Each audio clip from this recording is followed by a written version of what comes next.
Step into Value Zone. Value Zone. Hypermart. Button. నమస్తే రమగారు. నమస్తే జయ. రమగారు, ఇంటికి ఎవరైనా ఆడపిల్లలు కానీ లేకపోతే ముత్తైదువులు కానీ వచ్చి వెళ్ళిపోతున్నప్పుడు బొట్టు ఖచ్చితంగా పెట్టాలా? పెట్టకపోతే అదేమన్నా అంటే తప్పు కింద పరిగణించబడుతుందా? అంటే అనాదిగా మనకు తెలిసింది జయ, ఇవి పురాతనమైన పద్ధతులు. లక్ష్మీదేవి ఏ స్వరూపంలో ఉంటుందో తెలియదు మనకి. లక్ష్మిని గౌరవించాలి. లక్ష్మి అంటే ధనం అని కాదు, సమస్తమైన సమృద్ధి లక్ష్మీ స్వరూపమే. చదువుకుంటున్నాం, మనకు పుస్తకాలు లక్ష్మీ స్వరూపం. అవును, మరిన్ని పుస్తకాలు, మన పెన్నులు, మన పెన్సిళ్ళు, అదంతా లక్ష్మి సమృద్ధి. లక్ష్మి అంటే సమృద్ధి. మనకి ఒకటి కావాల్సి వస్తే దానికంటే ఎక్కువ ఉండేదంతా సమృద్ధే కదా. ఆరోగ్యం అంతే, ఐశ్వర్యం అంతే, ఇల్లంతే, వాకిళ్ళ సమస్తమైనవి బట్టలతో సహా ప్రతిదీ సమృద్ధి. ఈ సమృద్ధిని ఇచ్చేటువంటి ఆ శక్తి ఏ స్వరూపంలో గోచరిస్తుందో మనకి కనపడదు, మనకు తెలీదు. అది తెలియదు కాబట్టి మన ఇంటికి వచ్చిన లక్ష్మికి స్త్రీ స్వరూపం ఉంటుందని అనాదిగా మనం నమ్ముతున్నాం. అవును అవును, ఆమె శ్రీదేవి స్త్రీదేవత. పురుష రూపంలో కూడా రావచ్చు పురుష రూపంలో కూడా. అందుకని దానికి మనకు అతిథి దేవో భవ అని, వచ్చిన అతిథికి తాగడానికి మంచినీళ్ళు ఇవ్వండి, కాస్త మజ్జిగ ఇవ్వండి, కాస్త అలసిపోయేస్తే కాస్త తీర్చిగా కూర్చొని అయినా చల్లగా ఉండు, ఏదైనా ఒక ముద్ద అన్నం తిను అని మాట్లాడాలి. ఇవన్నీ మనకు ముందు నుంచి అలవర్చారు. మగవాళ్ళు విష్ణు స్వరూపాలు, స్త్రీలు లక్ష్మీ స్వరూపాలు అని కూడా మనకి అలవాటు చేశారు. ఇప్పుడు ఇవి వచ్చిన వాళ్ళు ఆడపిల్లలు కానీ, తర్వాత స్త్రీలు ఎవరైనా ముత్తైదులు కానీ వస్తే గౌరవించడం, వాళ్ళని ఎట్లా బొట్టు ఉంచటం, గౌరవించటం అంతే కదా. అవును, బొట్టు ఉంచి ఏదైనా ఓ పండో, ఓ పువ్వో, రవికల బట్టో, ఓపిక ఉంటే ఇంకా ఏమిటో, అవన్నీ మన దగ్గర లేవు.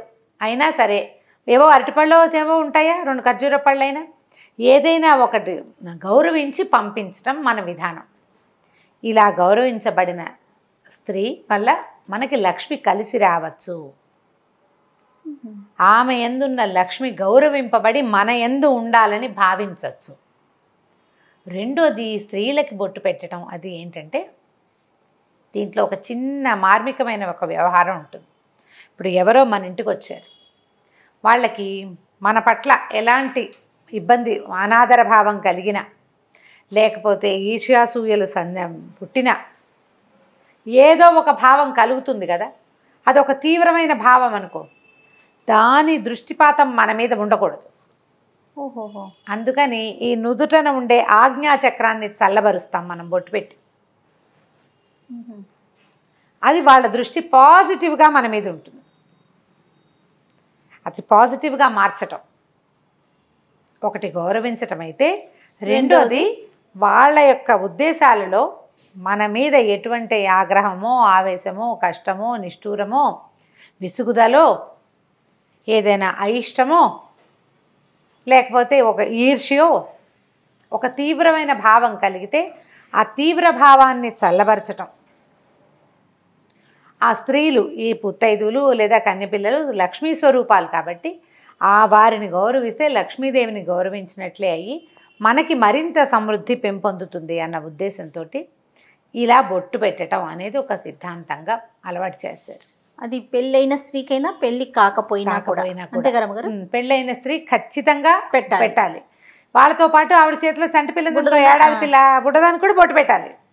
ఆడపిల్లకి బొట్టు పెట్టాలి తప్పకుండా. ముత్తైదు పూర్తిగా గౌరీ స్వరూపం, బాలగౌరి చిన్నపిల్ల అయితే. ఇది ఒక ఆచారం, ఇది మన సంప్రదాయం, ఇది మన ఆచారం, ఇది ఒక మర్యాద.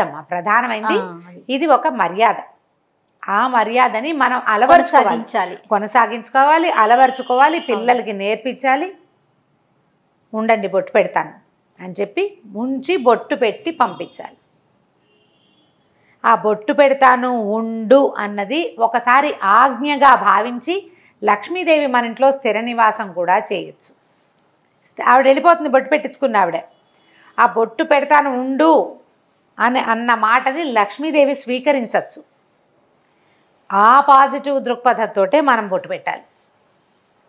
పెట్టేటప్పుడు మనం కూడా శ్రద్ధగా ముందు మన మొహాన్ని ఉంచుకుని అప్పుడు ఆ చేత్తో తీసి ఒకవేళ పెట్టడం, ఏదైనా పండో ఫలమో ఏదో ఇవ్వటం, కుంకుమ పడిపోకుండా కాస్త జాగ్రత్తగా పెట్టడం. ఈ కుంకుమ అనేది మంగళ ద్రవ్యం, చాలా జాగ్రత్తగా ఉంచుకోవాల్సిన ఆ పద్ధతి. ఇవన్నీ కూడా మనకు ముందు నుంచి అలవర్చారు చూడు. కొన్ని మానేసాం మనం, కానీ కొన్ని అందులో ఈ బొట్టుంచే విధానాన్ని మానుకోలేదండి. అందరూ పెడతారు. అవును అవును, అందరూ బొట్టు పెడతారు. కాబట్టి తప్పకుండా ఈ విధానాన్ని ముందుకు తీసుకెళ్ళండి. తర్వాత ఇంకొకటి ఏంటో తెలుసా, దీంట్లో ఇంకొక మాట చెప్తా చూడు. ఇది నాకు చాలా రోజుల క్రితం అనసూయమ్మ గారిని మా ఇంటి దగ్గర ఉండేవారు, పెద్దవారు, మళ్ళీ లక్షణంగా ఉండేవారు.